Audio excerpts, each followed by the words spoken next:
Hey, thanks for joining me. I'm just flipping through all my books and ran across this random issue of Ghost Rider that I had.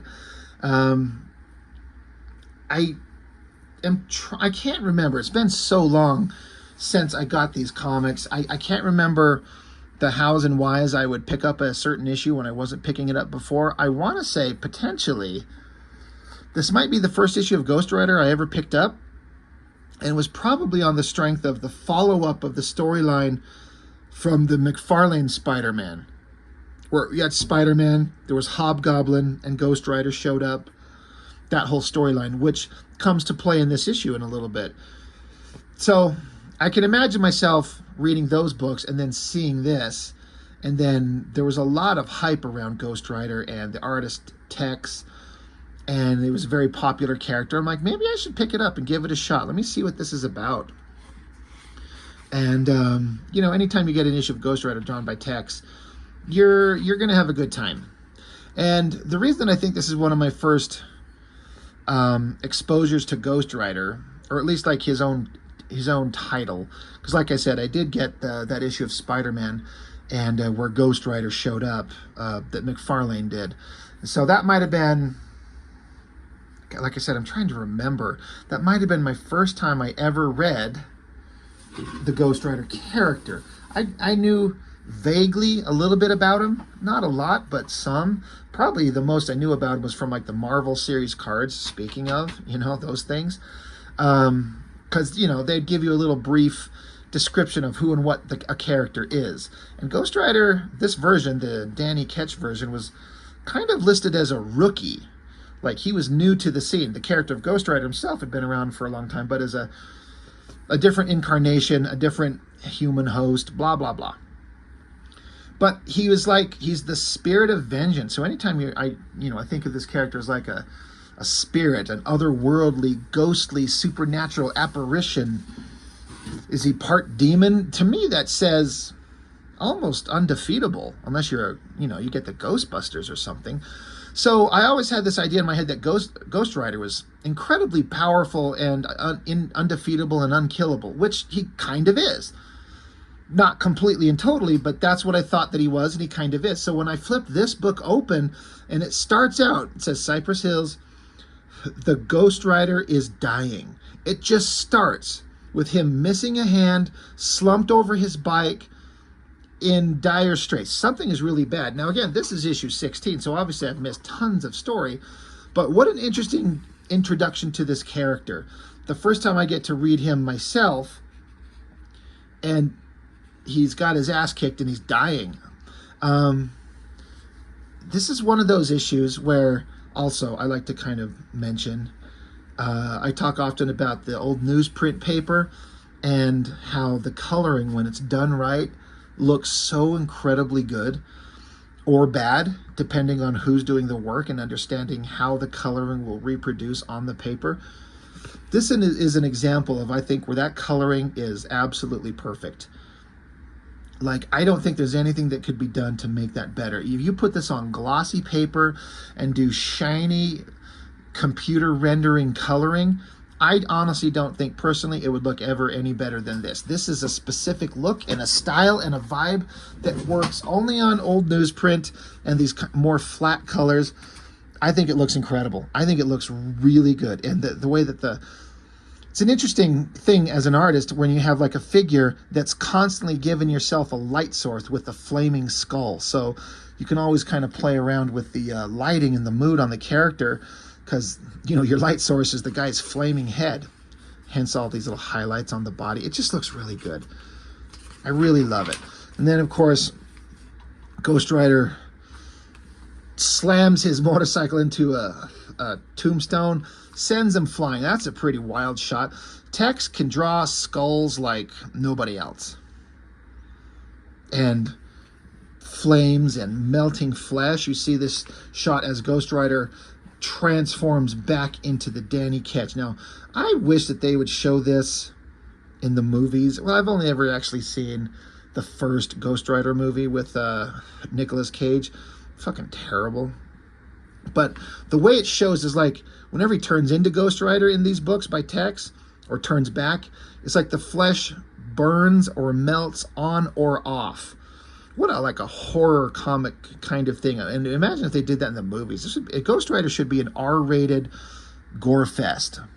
But, Marvel doesn't have the balls to do anything like that, so they neuter the character and the design to make it family friendly. And they're like, all right, let's take a flaming skeleton that's a spirit from hell righting wrongs and make it a PG-13 family movie. It's fucking stupid.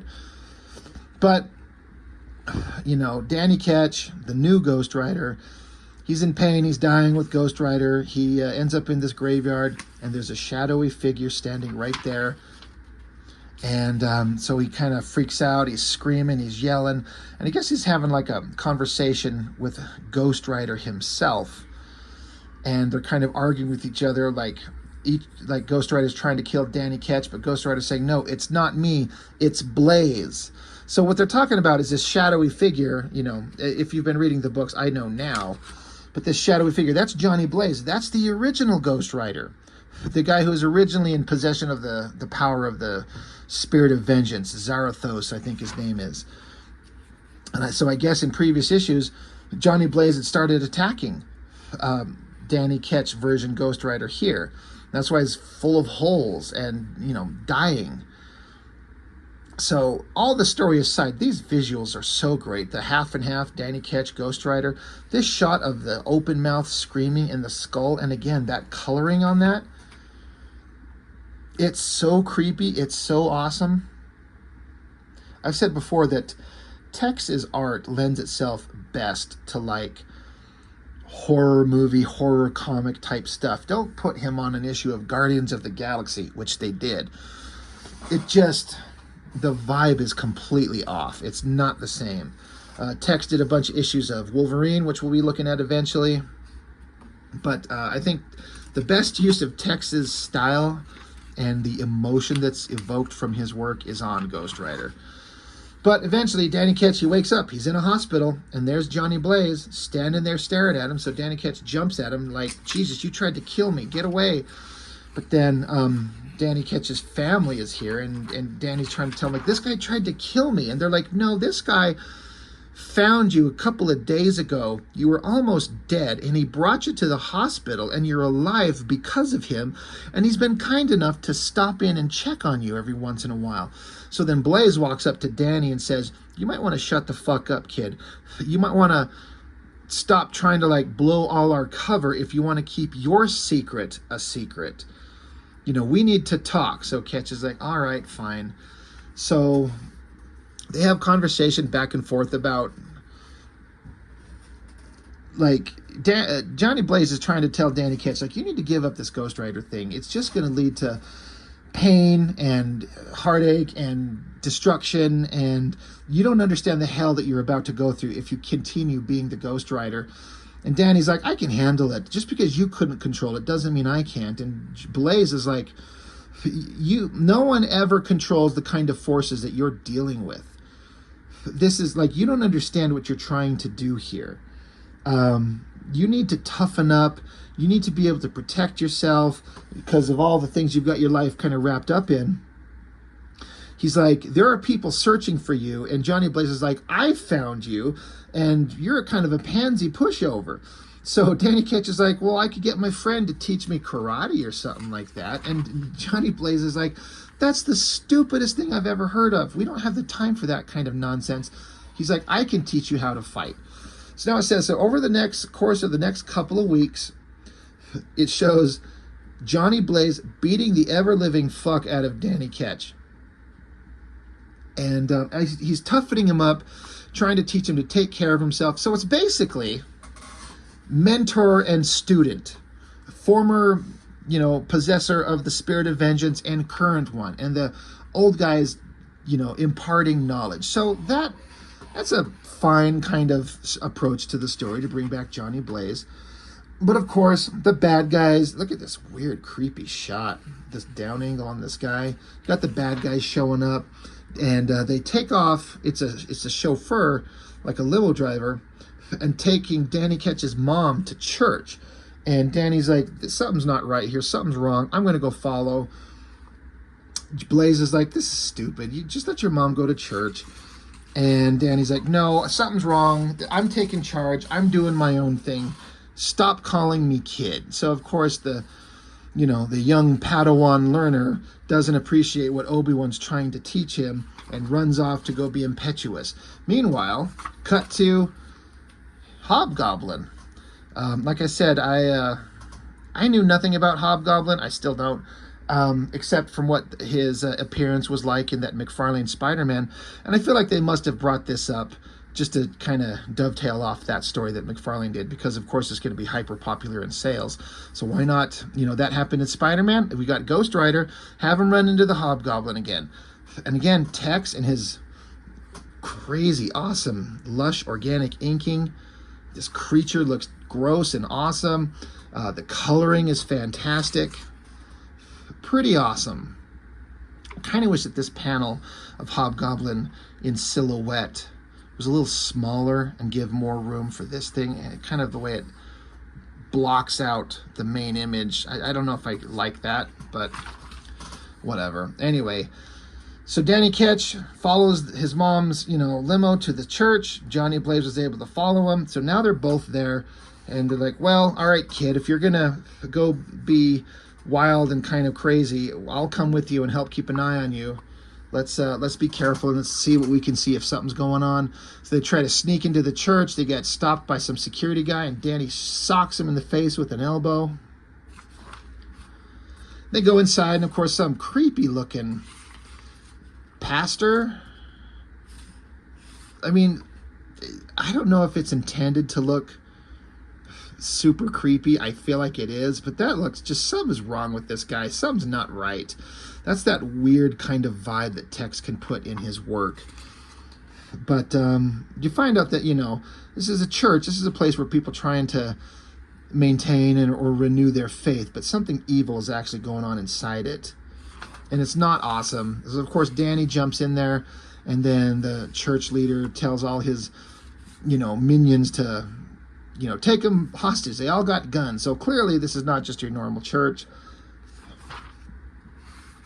So they start beating the shit out of everyone. They sock Johnny Blaze to the ground. They punch the shit out of Danny Ketch's mom. So that pisses off Danny Ketch. So he starts fighting back with the stuff he was trained by from Johnny Blaze. Johnny Blaze throws a knife into this guy to stop him from shooting Danny. They all start unloading with their guns. They dive out of the way. And then in comes Hobgoblin. He just bursts through the wall. Got flaming pumpkin bombs. I like how the mouth shape on these pumpkin bombs looks like the Batman symbol. That's actually kind of awesome. But it comes back to here where Danny Ketch is looking, and he's like, oh yeah, the Hobgoblin. Remember back in that Spider-Man story, there was that kid that was like half mutated into half a Hobgoblin, that McFarlane did. It was really gross and disturbing. I wonder whatever happened with this kid and this character, if there was ever anything that was brought up. Is this kid still like running around out there with half a face with this disgusting shit on him? But seeing that Johnny Blaze, or rather Danny Ketch, it triggers his memory of this innocent child that Hobgoblin mutated. And that pisses off Danny Ketch so much that it invokes the spirit of Ghost Rider. And so look at this shot of his flesh melting off him. That is so goddamn good. That is great. I wish that was in the movies. But boom, Ghost Rider is here. Great shadows on the skull, the flame effect. And of course, because this is how it has to happen, just suddenly out of the blue, Spider-Man showed up.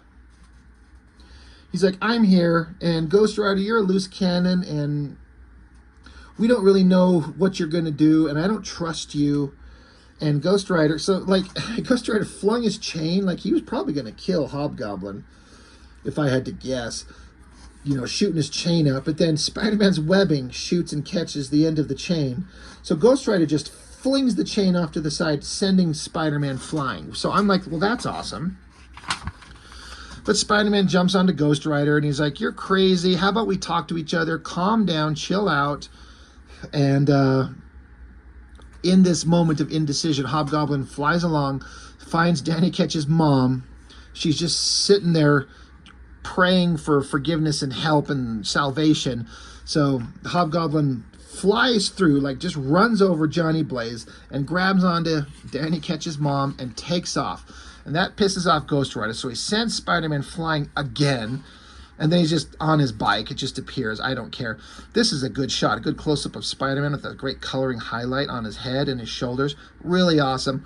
And a good shot of the bike as Ghost Rider's turning and pointing and saying, "Stop interfering, hero. Hobgoblin is mine." So Ghost Rider takes off. And so now it's Johnny Blaze and Spider-Man. So Spider-Man's like, "Blaze? Johnny Blaze? But I thought you were..." And Blaze is like, "Yeah, go figure. What are we going to do about them?" And Spider-Man says, "We're going to stop them both." So, you know, in the next issue, it's going to get resolved in some way. I honestly don't know if I have that issue. If I do, I don't know where it's at. But as kind of a one-off, you're always going to have a good time with Tex art doing Ghost Rider. And it's just kind of a fun little supernatural horror series. Got Spider-Man showing up to add some lightheartedness, which I don't know if it's necessary, but, you know, Spider-Man, he's like the ultimate, like, you want to get somebody to pay attention to your book. He's like, Spider-Man's the mascot of the Marvel Universe. Spider-Man is Marvel. And it's just, you know, I get why they want to have him show up, because you got Hobgoblin showing up, and Hobgoblin is a Spider-Man villain. So it's always fun to have a crossover. So, you know, kind of basic, kind of fun, you know, just simple Ghost Rider comic with a monster story going on and mystery and adventure. It's pretty awesome. It's pretty good. I kind of wish I had the rest of the issues before and after. I honestly don't know if I do. I'll have to go digging and see if I can't find them somewhere and see if I can see where the story ends up going. But anyway, that's it. That's Ghost Rider number 16. Tex is awesome. And the colorist was awesome in this book. It looks fantastic. So that's it for now. Thanks for watching. See you next time.